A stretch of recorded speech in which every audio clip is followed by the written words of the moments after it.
হয় মঙলদৈত শোকাবহ ঘটনা সংঘটিত হৈছে। এই মুহূৰ্তত আমি উপস্থিত আছোঁ মঙলদৈ মিলনপুৰত।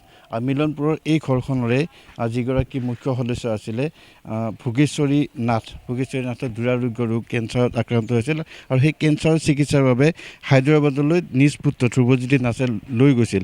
কিন্তু আচৰিতভাৱে মাতৃৰ চিকিৎসা কৰি থকা সময়তে পুত্ৰৰ জ্বৰত আক্ৰান্ত হয় আৰু পুত্ৰৰ জ্বৰত আক্ৰান্ত হোৱাৰ পিছত পুত্ৰৰ সেই জণ্ডিছ দেখা দিয়ে আৰু তাৰপিছতে আচলতে অতি দুখ লগাভাৱে পুত্ৰৰ সেই মাতৃৰ চিকিৎসাৰ বাবে যোৱা পুত্ৰৰহে মৃত্যু হয়।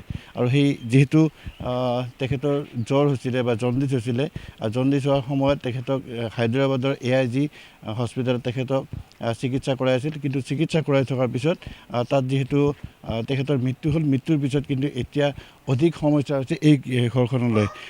তেখেতসকলৰ পৰিয়ালৰ অৱশ্যে 3জনেই পৰিয়াল আছিলে, মাতৃ পুত্ৰ আৰু এগৰাকী তেখেতৰ জীয়ৰী। আমাৰ হাতে জীয়ৰীগৰাকী আছে।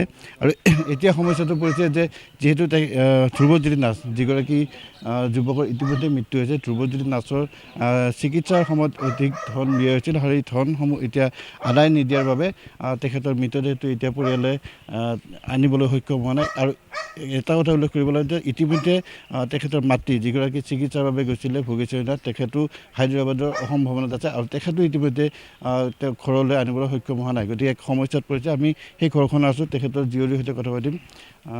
ইতিমধ্যে আপোনাৰ ভাইটিৰ মৃত্যু হৈছে আৰু মৃত্যুৰ পিছত আপোনালোকে তেওঁৰ মৃতদেহটো আনিবলৈ সক্ষম হোৱা নাই। আমাৰ অৱস্থা আৰ্থিকভাৱে আমি গোটেই জুৰুলা হৈ গৈছোঁ।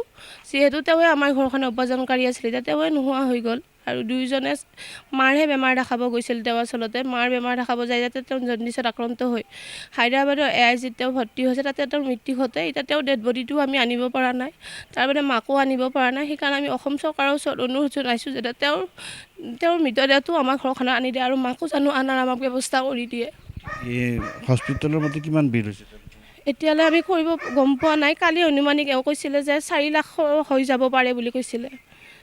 আপোনালোকে 4 লাখ টকা দিবলৈ সম্ভৱ নহয়, আমি কোনো পধ্যে সক্ষম নহয়। কাৰণ একমাত্ৰ উপাৰ্জনকাৰী তেওঁৱে আছিল আৰু যিখিনি আমাৰ মাৰ লগত আমাৰ গোটেইখিনি অলৰেডি খৰচ হৈছিল আৰু তাৰ যিখিনি অকণমান আছিল তাৰ লগতো যিখিনি অনা নিয়া কৰি থাকোঁতে সেইখিনিও খৰচ হৈছে।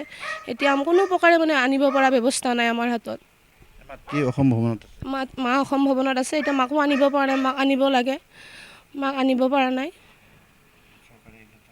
চৰকাৰে যেন আমাক এই ক্ষেত্ৰত অলপ সহায় কৰে, সেই মই অসম চৰকাৰলৈ মই অনুৰোধ জনাইছোঁ। কি কৰিছিলে ধ্ৰুৱজ্যোতি নাথে? দাদাই যোৱা ছেপ্টেম্বৰত তেওঁ টেক্স কালেক্টৰ পদত পশ্চিম মঙলদৈ ব্লকত তেওঁ জইন কৰিছিল। পঞ্চায়তৰ টেক্স কালেক্টৰ আছিল তেওঁ। আপুনি স্থানীয়ভাৱে কি ক'ব? এই পৰিয়ালৰ এতিয়া আচলতে ধুমুহা নামি আহিছে, কাৰণ তেখেতৰ একমাত্ৰ উপাৰ্জন কৰি তেখেতে মাতৃৰ চিকিৎসাৰ বাবে গৈছিল। মাতৃক চিকিৎসা কৰি থাকোঁতে তেখেতে নিজে আক্ৰান্ত হ'ল আৰু তেখেতৰ হঠাৎ মৃত্যু হ'ল, কিন্তু এতিয়া আনিবলৈ সক্ষম হ'ল।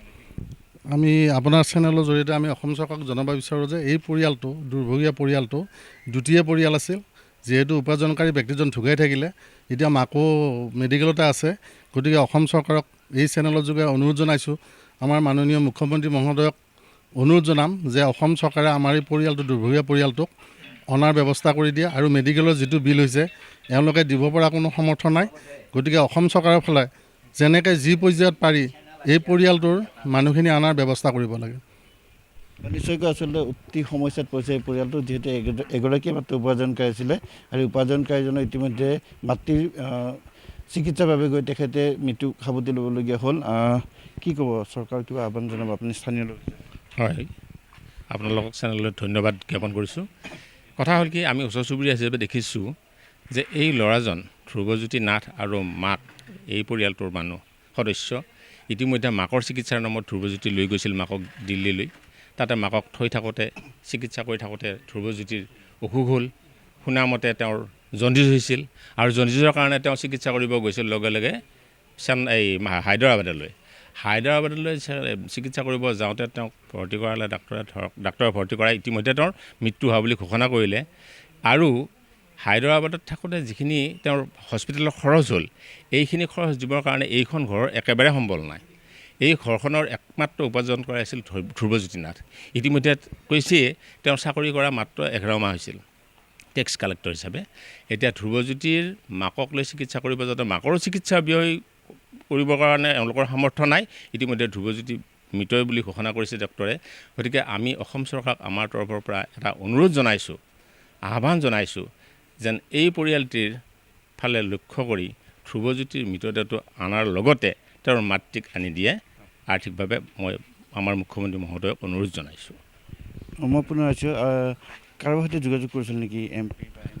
আমি অলৰেডি উপায়ুক্ত মহোদয়ক জনোৱা হৈছে, লগতে আমাৰ MP মহোদয়ক জনোৱা হৈছে। আমি বিভাগীয় চৰকাৰৰ যিমানখিনি বিষয়ববীয়া আছে আটাইকে জনাইছোঁ। তেওঁলোকে এতিয়া কি পদক্ষেপ লয় তেওঁলোকে জানিব। আৰু নিশ্চয়কৈ আচলতে এই সমস্যাৰ পৰা ঘৰখনলৈ এতিয়া চৰকাৰৰ সঁহাৰি আশা কৰিছে, আৰু চৰকাৰে যদি সহায় কৰে তেতিয়াহ'লে ঘৰখনলৈ দুখৰ মাজতে কিছু সুখ আহিব। গতিকে আশা কৰিছোঁ হায়দৰাবাদৰ পৰা সেই মৃতদেহটো যি বিল দিব আছে সেই বিলখিনি চৰকাৰীভাৱে দি মৃতদেহটো আনিলে এই ঘৰখনলৈ কিছু হ'লেও দুখৰ মাজতে শান্তি আহিব বুলি আশা কৰা হৈছে।